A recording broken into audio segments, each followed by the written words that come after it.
Roger Federer, arguably the greatest tennis player the world has ever seen. The day after his historic 17th Grand Slam victory and his 7th Wimbledon title, Federer told ATP World Tour Uncovered it was all still sinking in. Slowly. I think the occasion was amazing yesterday with a great match with Murray, and yeah, I mean, I couldn't be more happy today. Obviously, I'm completely exhausted and happy in a way that it's all over and that it turned out the way it did. So I think I'm getting there slowly. Federer's form has been supreme since his victory at November's Barclays ATP World Tour Finals. Along with Novak Djokovic and Rafa Nadal, he's now qualified for this year's season-ending finale, giving him the chance to win the title, also for a record 7th time. Well, I'm always excited being at the World Tour Finals. I remember in 2002 when I qualified for the first time, and then it's been 10 straight years, so now I think this makes it 11, if I'm not mistaken. So yeah, this is huge, and I've always played so well at the World Tour Finals. I never really played a poor one, so yeah, 3rd time in London within a year, so it's going to be quite extraordinary, and they put on a great event, and I hope also many fans are going to come out and support us.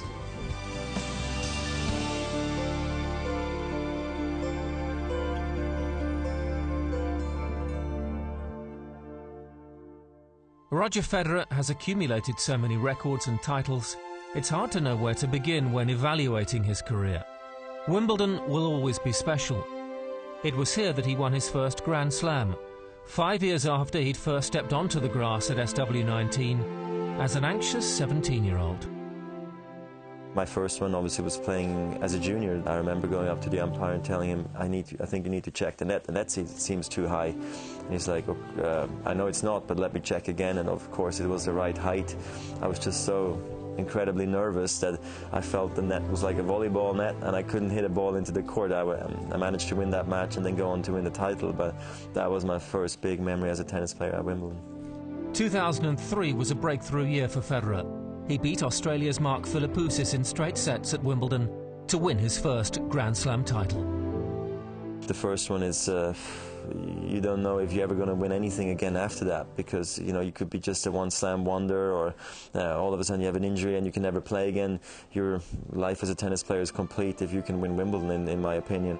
That I was able then to defend it was quite extraordinary, and then I never thought I would get on a run. I did, and I had some of the most incredible matches of my life, but each one of them is very personal and very different to one another, but the first one and the last one have been very, very special, no doubt about it. In 2009, Federer won his 6th Wimbledon and a record 15th Grand Slam singles title, a milestone to cherish.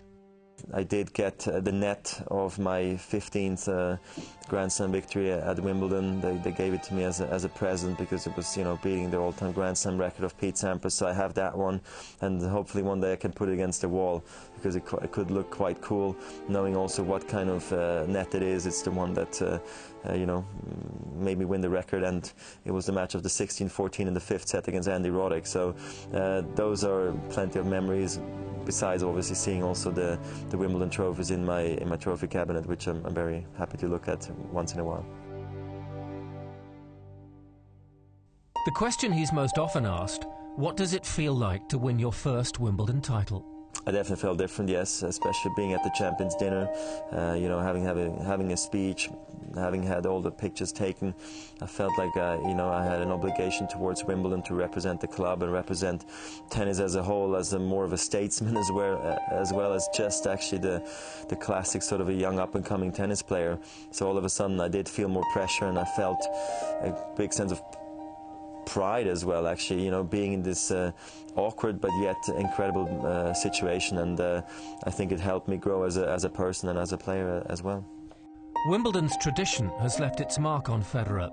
He is, after all, part of the tournament's very fabric. I just like the grounds early on, before actually the tournament started, and you can actually walk around and go into the members area. And because I'm a member today, I guess I cherish those moments the most, when I can see the trophy again. I can go out in center court and just have a glimpse at the center court with no people inside, and then just go see the chairman and just have to him sort of a relaxed chat to him about the tournament, how things are going, if he's happy, and if anything I can do, and have maybe some tea on the balcony. That kind of stuff is for me the favorite part of Wimbledon, next to obviously playing the big matches. So with 7 Wimbledon titles now to his name, what advice would Roger give to today's top 17-year-olds? Just enjoy it, you know, because you never know if you're going to have another chance. You probably will, but it's just important of sucking it all in, because it really is that extraordinary. You know, I like the idea of the ivy on the wall, the purple and green colors, all these little things. It's important to take in and just take the most away from it, because it is such an extraordinary event, not just to attend, but obviously then to play in is much more than you ever could dream it would be. Wimbledon is in Roger Federer's blood.